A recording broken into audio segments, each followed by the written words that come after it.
Hay cuatro elementos de incertidumbre bien significativos. El primero, más importante, es el tema de las tarifas, la política comercial en general de Estados Unidos, que afecta absolutamente a todo el mundo. Y el nivel de incertidumbre no se disipa ni se va a disipar, en mi opinión, durante varios meses como mínimo y probablemente durante varios años como máximo. Digo, si quieren acuérdense lo que fue supuestamente el acuerdo que había conseguido Trump con China cuando inició su primer salvo en la guerra comercial durante su primera presidencia, que duró años en negociarse y que después, bueno, obviamente los chinos tampoco cumplieron, ¿no? Ahora cada tanto aparecen, de hecho, hace un par de días se anunció con bombos y platillos el lunes de que Estados Unidos había llegado a un acuerdo comercial con el Reino Unido, pero no hay nada, absolutamente nada, lo único que hay son titulares. Supuestamente el 9 de julio, los 90 días de plazo que había dado Trump para poner un poco en el congelador los aumentos de tarifas que había anunciado el 2 de abril en el Liberation Day. Supuestamente tenían acuerdos firmados o encaminados o por firmarse como con 70 países y no hay absolutamente nada todavía. Así que bueno, en definitiva, el tema de la política arancelaria es un tema que difícilmente, o la incertidumbre más bien sobre la política tarifaria, difícilmente se disipe a corto plazo, con lo cual es muy difícil analizar dónde nos vamos a estar parados. ¿Tá? Lo único sí que podemos decir es que la teoría dice que los aranceles son malos y que depende del nivel y de dónde termine todo esto, se puede constituir en un shock más o menos fuerte en términos de estanflación para la economía de Estados Unidos y para la economía mundial. O sea, debería reducir la tasa de crecimiento a mediano y largo plazo de la economía mundial, porque las ganancias del libre comercio van a desaparecer, o sea, todas las ganancias de eficiencia del libre comercio van a desaparecer y aunque en los últimos datos de inflación no han aparecido indicios todavía, y es uno también de los factores de incertidumbre que hay, ¿no? O sea, nadie entiende cómo todavía los números de inflación no muestran el impacto de las subas de aranceles que ya se han llevado a cabo. Se habla de la anticipación de las importaciones que hubo antes o durante todo el primer trimestre, que las empresas estarían usando los inventarios, que algunas piensan que se va a volver atrás y entonces no quieren castigar a sus consumidores subiendo los precios y van a volver atrás, que lo ven como algo transitorio, pero la verdad que no hay ninguna explicación razonable de por qué todavía no aparecen aumentos de precios, aunque más no sea en los bienes importados que están sujetos a los nuevos aranceles, ¿no? Algún indicio hubo en la parte de autos y eso de alguna forma ya se está reflejando en una caída importante de las ventas. O sea, el tema tarifario de los aranceles y las expectativas de qué iba a venir y qué es lo que va a pasar ha llevado a contaminar todos los datos económicos. O sea, hubo lógicamente anticipación y adelantamiento de compras al primer trimestre. Eso hizo que el consumo aumentara en el primer trimestre, particularmente en bienes durables y automóviles, y ahora de alguna forma estamos viendo el payback de eso. Ayer los datos de ventas minoristas que se conocieron lo mostraron con claridad, lo mismo pasó en abril, o sea, todo este tema de dónde van a estar las tarifas, dónde van a quedar, ha contaminado todos los datos económicos en lo que va del año, en algunos casos a favor, en algunos casos en contra, y es un elemento de incertidumbre importante. Lo único que podemos decir con certeza es que si hay un aumento significativo de los aranceles en Estados Unidos, eso va a traer consecuencias negativas.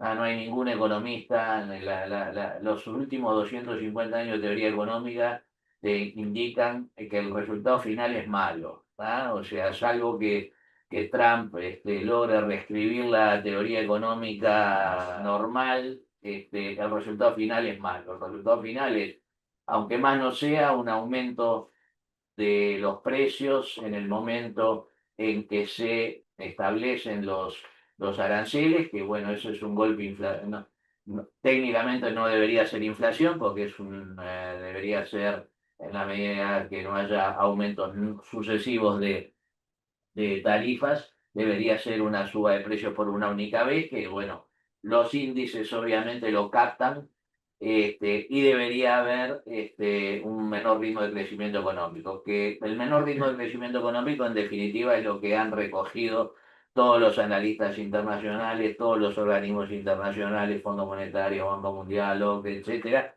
que lo único que han hecho en lo que va del año es reducir a la baja las previsiones de crecimiento de la economía mundial, las previsiones de crecimiento de Estados Unidos y de Japón en particular, que a nivel de economías grandes deberían ser las más afectadas por el tema arancelario. Y bueno, y es anybody's guess, ¿no? En dónde va a terminar todo esto. Lo único seguro es que no vamos a volver a la situación previa al Liberation Day del 2 de abril, ¿ah? O sea, como mínimo, el mejor escenario posible que uno se puede imaginar es que quedaría vigente el arancel de 10% general para todo el mundo, lo cual multiplicaría prácticamente por 4 el arancel promedio que Estados Unidos estaba cobrando antes de iniciar toda esta guerra, que era del orden del 2,5%. Segundo factor de incertidumbre, la política inmigratoria. ¿Ah? No es un tema menor porque eso tiene impacto sobre la oferta laboral en Estados Unidos y sobre el ritmo de crecimiento también de la economía americana. En particular, obviamente, golpea en todo lo que son los sectores que usan mano de obra poco calificada, agricultura, comercio, restaurantes y hoteles, ¿no? O sea, todos sabemos quiénes limpian los cuartos de los hoteles, quiénes sirven en los restaurantes, etcétera. Y un sector importante en la economía americana que es los cuidados médicos y salud, ¿ah? Donde cada vez es más relevante la cantidad de inmigrantes que atienden, digamos, a los ancianos.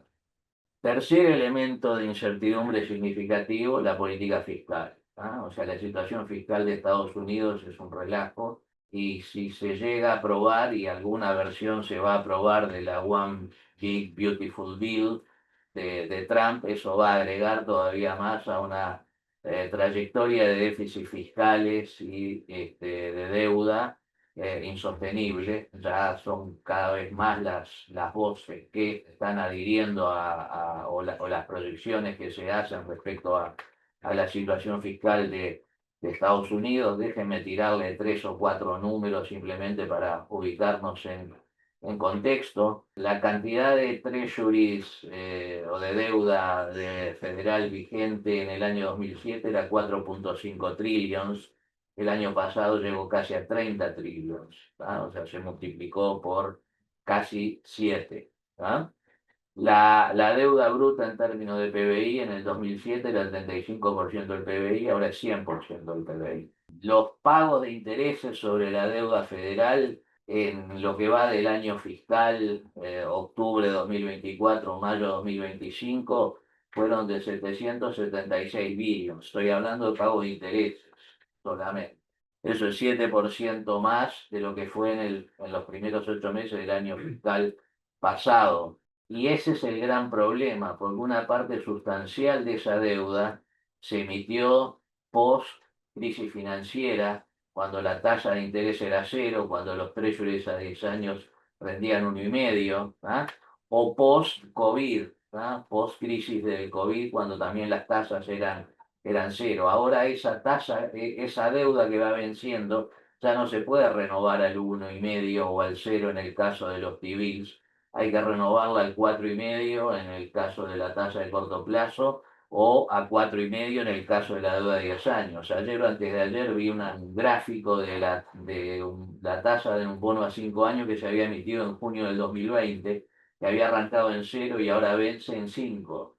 Bueno, ahora hay que renovarlo al 5, no al cero. Por eso está tan desesperado Trump presionando a la Fed para que baje las tasas de corto plazo para reducirle el costo del financiamiento, ¿sí, Víctor? No, y a eso habría que agregarle el déficit que tiene Bueno, Estados Unidos, ¿no? cada ¿Cuánto año, ese es One Big- otro número que muestra, antes de considerar cualquier impacto de la One Big Beautiful Bill, ¿ah? Bessent, en la comparecencia que tuvo ante el Congreso americano la semana pasada, proyectó, el propio secretario del Tesoro de Estados Unidos proyectó que el déficit para este año iba a ser entre 6,5 y 6,7 del PBI. El año pasado había sido 6,4, el 2023 había sido 6,2. No hay en la historia fiscal de Estados Unidos 3 años consecutivos de déficit tan alto, salvo periodo de guerra, obviamente, y salvo el tema del COVID. ¿Ah? O sea, en números gruesos estás hablando de prácticamente 2 trillones de dólares.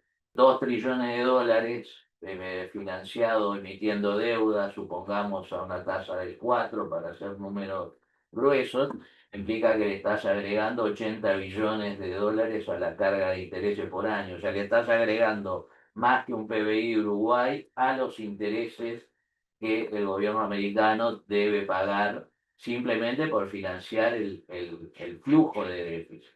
A lo cual hay que agregarle la refinanciación de toda la deuda que va venciendo, que se tiene que hacer a tasas más altas ahora de las tasas a las que se colocó. O sea que el tema fiscal es todo un tema. La curva del Laffer es un golazo, ¿no? O sea, esto de que dice la administración de que se va a pagar con crecimiento, que el mayor ritmo de crecimiento va a generar más ingresos y eso va a permitir financiar las rebajas de impuestos, es un wishful thinking. Y para eso es muy importante y es uno de los factores que genera preocupación el tema del ingreso de las tarifas. O sea, lo único real y lo único concreto para compensar la rebaja de impuestos que quiere perpetuar Trump es lo que está recaudando y potencialmente puede recaudar por el tema de las tarifas, que en mayo, el último dato que hay, mayo de este año, recaudó 23 billones de dólares de tarifas, 17 billones de dólares más de lo que recaudó en mayo del año pasado. ¿Quién la paga? No sé. ¿Ah? Si ahora, ¿quién está comiéndose la tarifa, como dijo el presidente Trump? No sé. Seguro que los exportadores del resto del mundo no lo van a poder hacer porque son niveles tarifarios que ningún exportador tiene un margen de 100%, 50%, 70% como para seguir vendiendo y absorber el costo de la tarifa. Para poner un ejemplo local, digo, si Uruguay tuviera que pagar permanentemente una tarifa de 50% sobre la carne, no podría seguir vendiendo la carne a 5.000 dólares la tonelada. Bueno, así con los exportadores de autos japoneses, alemanes o lo que sea. ¿Tá? Entonces, ¿quién lo está pagando? Lo están absorbiendo temporariamente los importadores americanos, esperando los Walmart y demás, con la presión que también puso, acuérdense que hace como un mes, creo que fue el CFO de Walmart cuando presentó los resultados, salió a decir de que no iban a poder seguir sosteniendo los precios, que algunos sí los iban a tener que subir y ahí fue que Trump en su red social Trump Media los salió a castigar duro y diciéndole que no tenían que subir las tarifas, etcétera. O sea, pero bueno, hay prácticamente 17 billones de dólares más de ingresos de tarifas que alguien los pagó. Parecería que no fueron los consumidores porque los precios no subieron. ¿Cómo se repartió entre reducción de margen de las empresas y eventualmente absorción de algunos costos por parte de los que exportaron a Estados Unidos? Es lo que no sabemos. Pero la trayectoria fiscal de Estados Unidos, tanto en materia de déficit como en materia de deuda, es totalmente insostenible. De ahí que cada vez más gente, sobre todo los fund managers más conocidos de renta fija, tipo Gundlach, tipo Gross, o aún banqueros relevantes como Dimon de JP Morgan, están cada vez hablando más de que esto no se puede sostener. O sea, el nivel de tasa de interés que Trump quiere que baje es demasiado bajo en función del riesgo de inflación o del riesgo de no pago, no, porque obviamente Estados Unidos siempre te va a poder dar dólares para pagar los treasuries, pero sobre todo el riesgo de inflación y de que el dólar se devalúe, como de hecho ha estado ocurriendo. Probablemente en la devaluación del dólar es en donde veas más claro la insostenibilidad de la situación fiscal y de deuda de Estados Unidos. Y el cuarto factor de incertidumbre relevante, que lo estamos viviendo ahora día a día, es el tema geopolítico, ¿no? O sea, el tema de la guerra. Todos deseamos de que el conflicto entre Israel e Irán se encapsule, a nadie le sirve, digo, que esto escale más todavía. Estados Unidos no va a tener más remedio que involucrarse, porque aparentemente, salvo que usen las famosas bombas estas de Bunker Busters, solo con lo que tiene Israel no puede asegurar la eliminación total del programa nuclear, por lo menos es lo que dicen los expertos. Obviamente yo les transmito lo que leo como probablemente, o escucho como probablemente muchos de ustedes hagan, pero si llega a haber una escalada de esto y se desborda y se cierra el estrecho de Hormuz y estamos 4 o 5 meses sin el 20-25% del flujo de petróleo que pasa por ahí, entramos a un escenario totalmente diferente, ¿no? O sea, no va a ser para siempre, pero una cosa es que suba el precio del petróleo 10-15% como subió el viernes pasado cuando Israel atacó Irán, y otra cosa es que tengas 3 o 4 meses el petróleo a 100 en lugar de a 60, ¿tá? O sea, ahí el impacto en materia de inflación, el impacto en materia de actividad sería mucho más relevante. A estos 4 factores de incertidumbre que creo que son muy relevantes, deberíamos agregar factores estructurales o problemas estructurales que tiene la economía mundial y que lejos están de resolverse. El primero son las tendencias demográficas negativas, particularmente en China en primer lugar, en Europa y también en menor medida en Estados Unidos. Hay un envejecimiento progresivo de la población que tiene efectos económicos muy relevantes, tanto por el achicamiento de la fuerza laboral, o sea, hay menos trabajadores que ingresan al mercado todos los años, y Estados Unidos quiere restringir el flujo de inmigrantes, el efecto ahí va a ser mayor todavía. Se puede subsanar con robots, sí, en algún momento habrá robots que hagan un montón de tareas, pero en la actualidad todavía estamos lejos de eso, y aunque se subsane el efecto en la oferta de trabajo por la robotización, va a quedar pendiente el cómo bancar el gasto cada vez mayor de atender a una población mucho más envejecida en términos de seguridad social, en términos de salud, etcétera, que eso no va a desaparecer porque aparezcan robots. Eventualmente habrá que ponerle impuestos a los robots.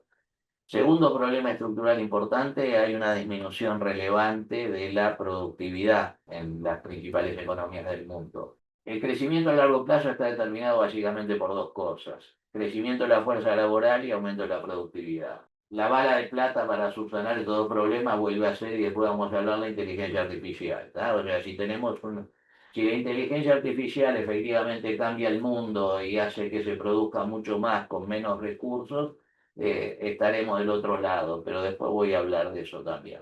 Tercer problema estructural, algo de eso tocamos con el tema fiscal en Estados Unidos, pero no es solo un problema de Estados Unidos. El mundo tiene un nivel de deuda gigantesco a nivel público y privado. O sea, todo este siglo XXI ha sido un proceso de enorme acumulación de deuda como consecuencia de lo que intentaron hacer los gobiernos para atender las diversas crisis que hubo, fundamentalmente 2: la gran crisis financiera que arrancó en el 2007 y que tuvo su apogeo entre el 2008 y marzo del del 2009, acuérdense todo lo del quantitative easing, lo de los estímulos fiscales, etcétera, la contracara de todo eso es creación de deuda, ¿ah? Y después el tema del COVID, que también generó una acumulación de deuda gigantesca. Y de vuelta, no solo Estados Unidos tiene el problema de refinanciar toda esa deuda que se emitió cuando la tasa de interés era cero, sino que lo tiene todo el mundo. Y si no, fíjense en Japón, que fue un poco el que hace un mes y pico encendió las alarmas cuando la tasa en los bonos largos de Japón se empezó a disparar y arrastró al alza todas las tasas largas en el mundo. Cuarto problema estructural que no se ha solucionado y que en algún momento se va a tener que solucionar es la gigantesca crisis del sector de real estate que hay en China. El problema del real estate en China es grande y en algún momento va a haber que asumir las pérdidas. Quinto problema estructural, todos los gobiernos, todos los estados están quebrados. O sea, esto es lo que hablamos de la situación fiscal de Estados Unidos, se extiende a Japón, se extiende a Europa, ¿no? O sea, todo el welfare state y los entitlement, lo que para los europeos es el welfare state, para los americanos son los entitlement programs, ¿no? Social Security, Medicare, Medicaid, etcétera, todo eso está quebrado, ¿no? O sea, las propias proyecciones en Estados Unidos de la Congressional Budget Office apuntan a que entre el 2034 y el 2036 el Social Security se queda sin fondos. Y el otro problema que se está transformando en estructural es que está cambiando el mundo que conocimos en cuanto al mundo de cooperación, de multilateralismo y vamos a riesgos geopolíticos crecientes como estamos viendo ahora y que se van a seguir profundizando porque la inevitable batalla, digamos, entre Estados Unidos y China va a seguir creciendo. Y el próximo tema relevante que nadie puede decir si va a ser dentro de 2 años, 3, 5, lo que sea, va a ser cuando los chinos se sientan cómodos y acumulen la suficiente fuerza como para hacerlo, es el tema de Taiwán. Así que bueno, hay una lista enorme, yo creo, de problemas o bastante extensa, de problemas estructurales que no se solucionaron en la época de cuando todavía teníamos algo de bonanza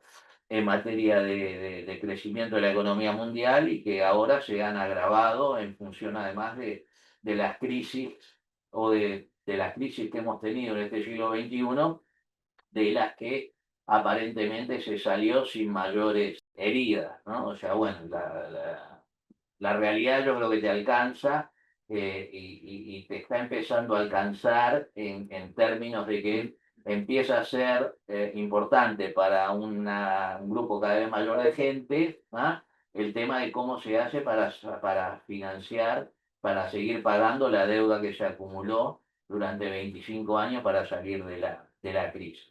Dada toda esta realidad, lo que yo no entiendo y mucha gente no entiende es cómo los mercados financieros están en máximos históricos en la actualidad, ¿ah? O sea, no es que estás en máximos históricos porque la economía mundial está creciendo al 5%, tenés la inflación baja, la productividad está volando, las situaciones fiscales, tenés equilibrio fiscal en los principales países, tenés un liderazgo mundial a nivel político colaborativo, las instituciones internacionales funcionan, no hay guerras.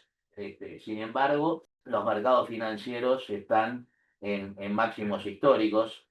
Y tiene Sí. una pregunta. ¿Y no será que, viendo un poco esto también, el asset class fixed income, la gente está viendo que es difícil de que sea repagado, entonces se está yendo a equity, pues lo que está al máximo Sí, aparece, es equity. sí, aparece como lo menos malo, o ciertamente si lo que vas a tener es que te van a licuar el fixed income vía mayor inflación, que probablemente sea el escenario más probable, y bueno, equity, tenés digamos, tenés flujos variables, porque la inflación por el lado de equity te ayuda, y sería mejor que bonos.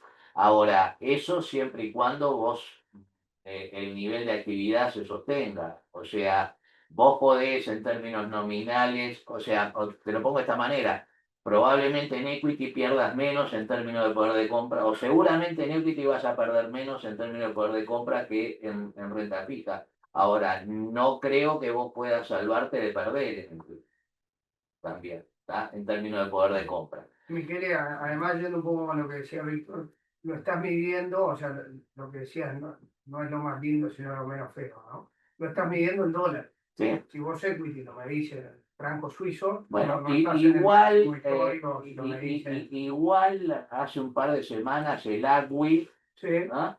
Alcanzó máximos sí, históricos. O sea que, ahora, ¿qué es lo que está pasando? Y estás con valuaciones, ¿tá? Que son absurdas. O sea que con todo el nivel de riesgos e incertidumbre que hay, lucen todavía más absurdos, ¿tá? O sea, el Standard Poor's está con un price earning de 21 forward, ¿no? O sea, con las ganancias de los próximos 12 meses. El promedio de los últimos 10 años, donde ya de por sí estuvieron inflados los precios de las acciones en Estados Unidos, fue 18,6. Si usás el CAPE de Schiller, estás con a junio estás con un price earning de casi 36. ¿Tá? O sea, el CAPE promedio de las ganancias reales de los últimos 10 años, ¿tá? O sea, te evitas el día a día. El Equity Risk Premium con un price earning de 21, el Standard Poor's está en 20-30 bits ahora, porque haces el inverso de 21, te da 4,7, la tasa de 10 años está 4,4, una cosa así, está con 20 bits o 30 bits, ¿tá? de Equity Risk Premium ahora. El promedio histórico del Equity Risk Premium del 57 al 24, casi 70 años, fue de 485 bits. Lo cual es lo más lógico, o sea, el mayor riesgo de las acciones, para que tengas acciones, te tiene que compensar ese mayor riesgo. Bueno, estamos hablando de 4,85 contra 20, promedio de 70 años, ¿ah? Con un mundo mucho sí. mejor que ahora, ¿tá? Estás hablando de 4,85 promedio, ¿tá? También para fixed income era mucho mejor, ¿no?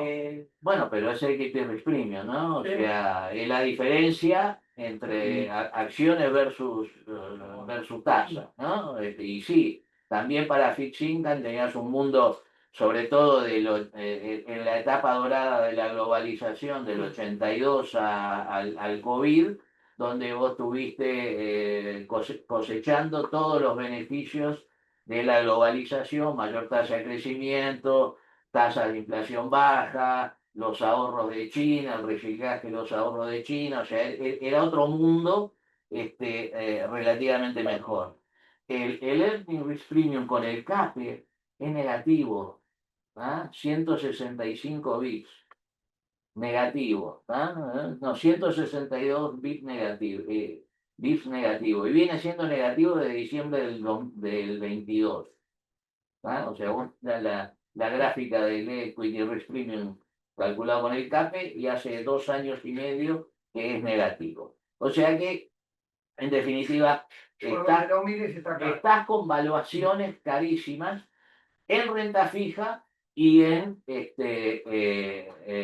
mucho más en acciones, ¿tá?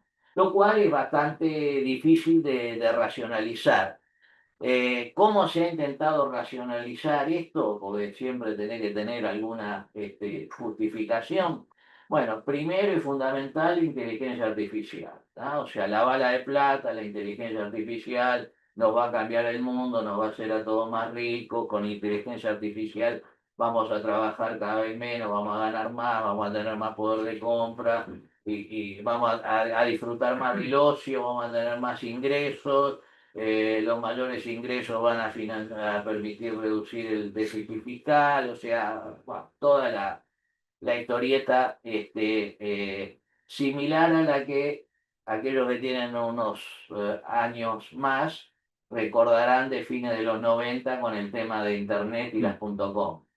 ¿Tá? Bueno, la realidad te está mostrando de que por ahora, y salvo el universo, digamos, de las siete magníficas y de las empresas productoras de chip y que están en punta en lo que es la construcción de la infraestructura que debería dar soporte a la revolución esta de la inteligencia artificial. Y aún ahí estás en una situación difícil de evaluar.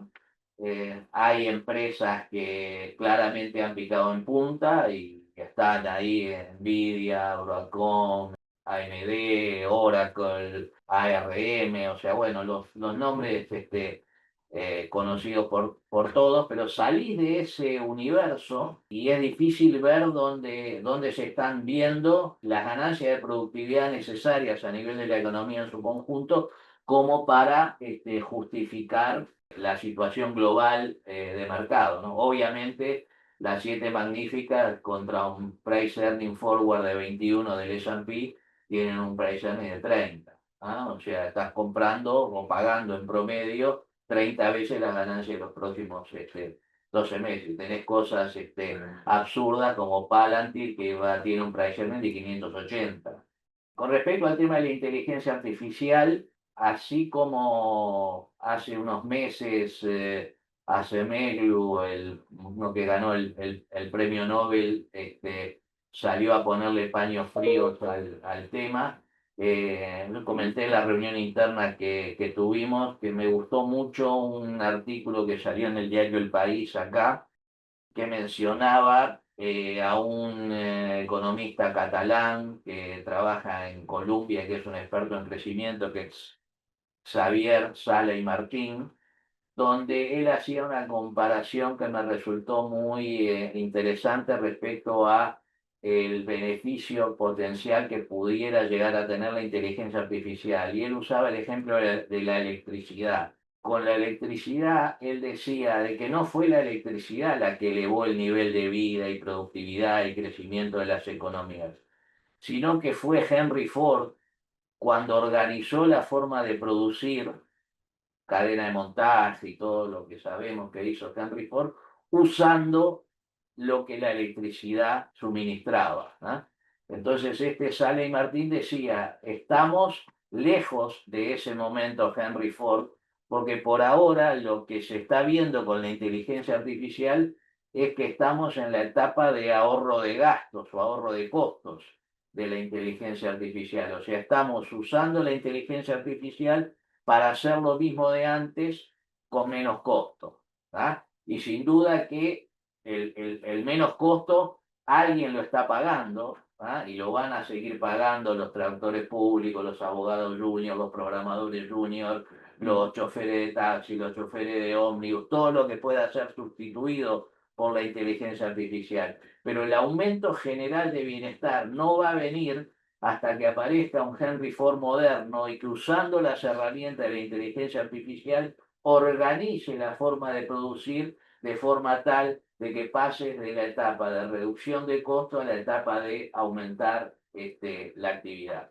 Evidentemente hay una euforia brutal con esto, todos los días estamos cansados, yo por lo menos estoy cansado de ver historias con respecto a esto, pero una cantidad suficiente de gente compra esto y es uno de los motivos fundamentales, si no el fundamental, por el cual los mercados están a los niveles que están. Segunda explicación posible de esto es lo que se ha dado en llamar el taco trade. Trump va a dar marcha atrás, ¿no? O sea, yo creo que es una fantasía, o sea, es imposible, no hay ninguna posibilidad de que Estados Unidos vuelva a la situación tarifaria que tenía antes del 2 de abril. Algo va a quedar, no sabemos qué es lo que va a quedar, que va a dar marcha atrás, sin duda, lo hemos visto que da marcha atrás, porque tuvo que dar marcha atrás con los chinos, porque los chinos le dejaron de mandar las tierras raras, cruciales para un montón de aplicaciones industriales, porque tuvo que dar marcha atrás cuando las empresas de automotriz de Estados Unidos le dijeron que era una locura las tarifas que había puesto en el NAFTA por la integración que hay a nivel de la industria. O sea, que va a dar marcha atrás, ya lo está haciendo, lo que jamás va a poder dar marcha atrás para llevarnos a una situación guerra comercial. Eso está totalmente fuera de discusión. Tercer argumento, y esto sí creo que tiene relevancia también, es el renacer de TINA a nivel de los inversores individuales. ¿Ah? O sea, el There is no alternative a TINA, no a nivel de los inversores institucionales, y acá hay un tema que también hay que mirar con atención, sino que han sido durante abril y durante mayo los inversores individuales los que han entrado al mercado y los que han hecho rebotar al mercado de la manera que lo han hecho rebotar y ubicarse en niveles prácticamente máximos históricos. ¿Ah?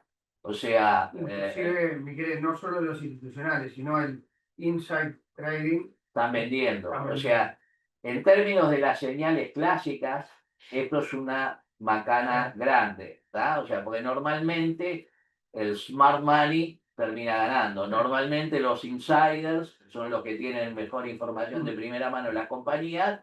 Si están vendiendo, te podrán vestir la novia con que es un tema de diversificación, que tienen demasiada plata, Jeff Bezos tiene demasiado capital en acciones de Amazon, entonces quiere comprarse un barco ahora de 500 metros porque no le alcanza el que tiene, lo que sea, pero las señales clásicas en cuanto a quiénes son los grupos que están comprando y entrando al mercado no son saludables, porque es mom and pop, ¿no? El dump money, la que está comprando, que ahora luce como muy smart en lugar de los administradores de fondos que están todos underweight o la mayoría underweight, y cualquiera que haya comprado el DIP está ganando, pero como señal no es muy saludable, sobre todo cuando consideras de que la proporción de acciones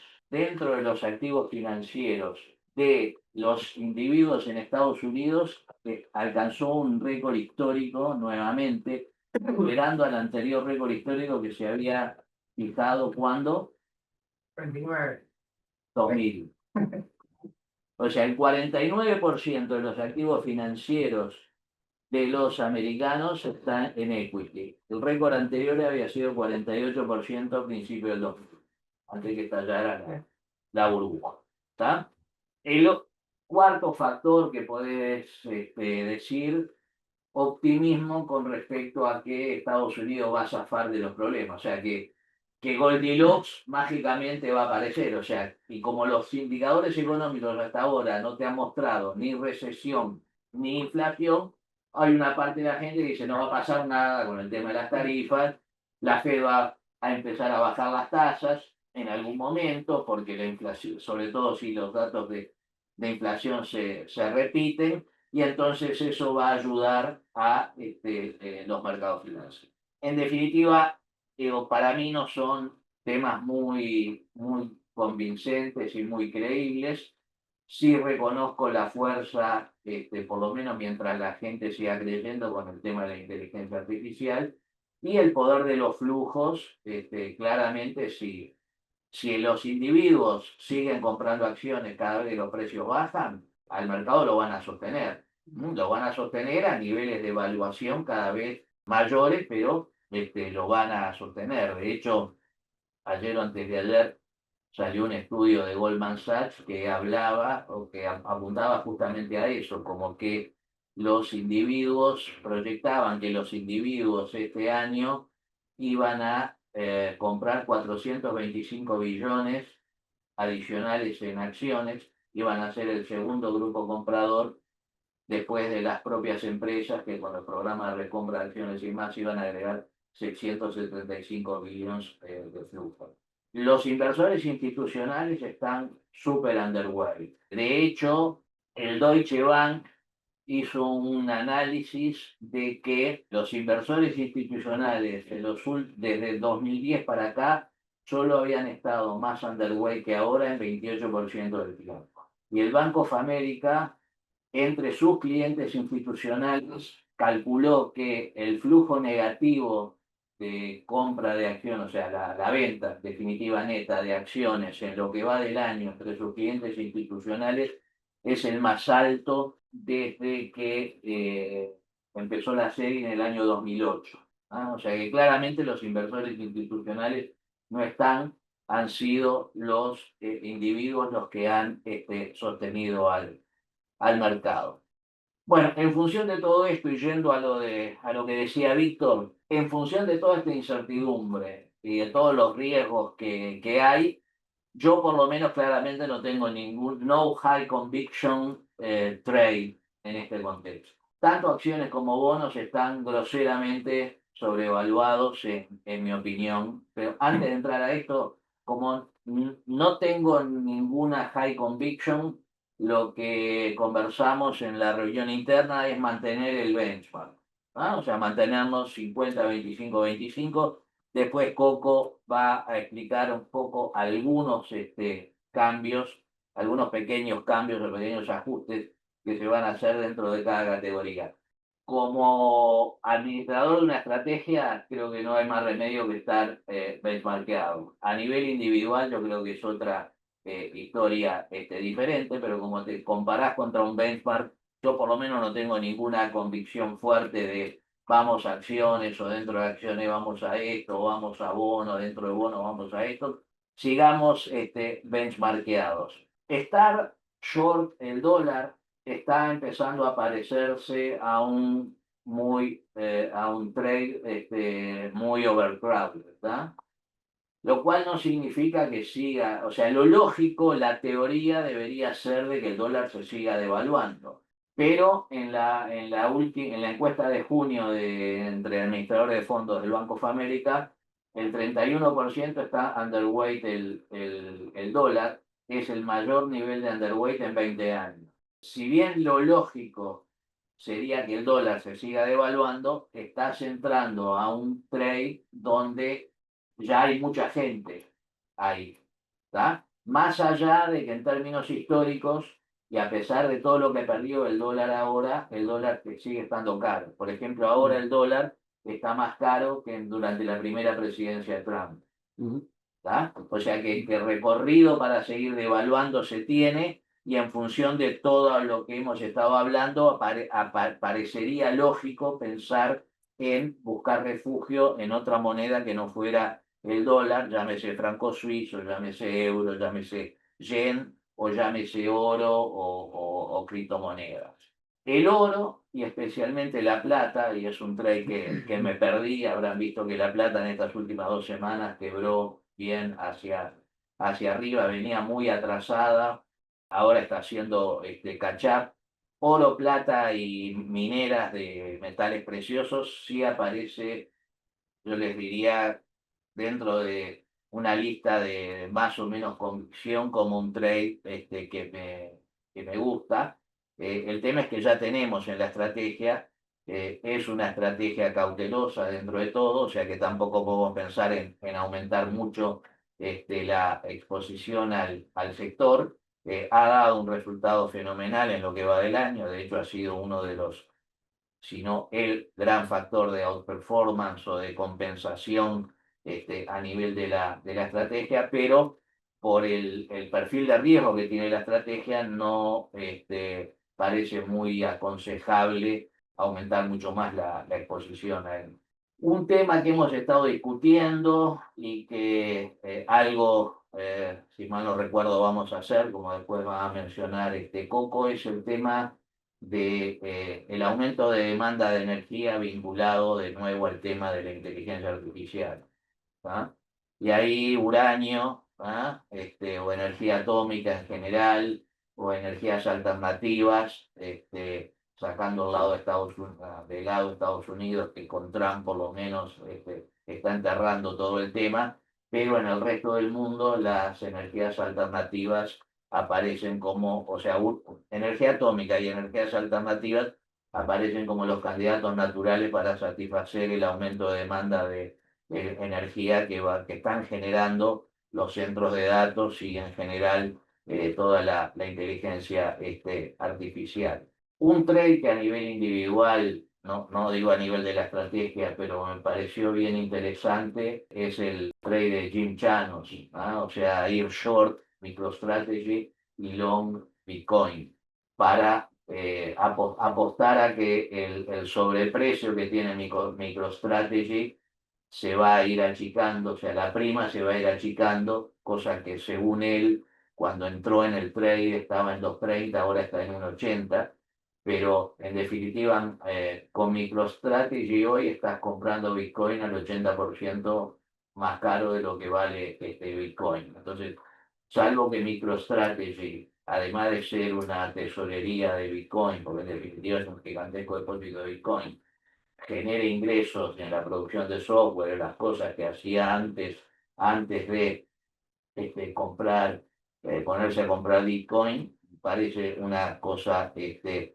interesante. Cripto en general para mí es un gran signo de interrogación. El tema de la escasez en cripto y la huida del dólar, de la cual en lo que va del año o incluso desde más atrás parece haber beneficiado tanto al oro y también a las criptomonedas, es algo atractivo, pero de vuelta, tenemos en el portafolio, es una estrategia conservadora, hacemos un rebalanceo trimestral, tampoco parece que, aunque uno piense de que se pueda duplicar o triplicar el precio de las criptomonedas en los próximos 12 meses, no parece adecuado aumentar mucho más. Y finalmente, y lo otro que discutimos la semana pasada, que también tiene que ver con el tema de la escasez, es fondos temáticos o el tema del agua, temas como energías alternativas, solar y demás, por lo que les decía. O sea que eso es un poco lo que estuvimos discutiendo, la visión que tenemos, y si no tienen preguntas, Coco va a, con más detalle, hablar de los cambios que se sugieren en la estrategia.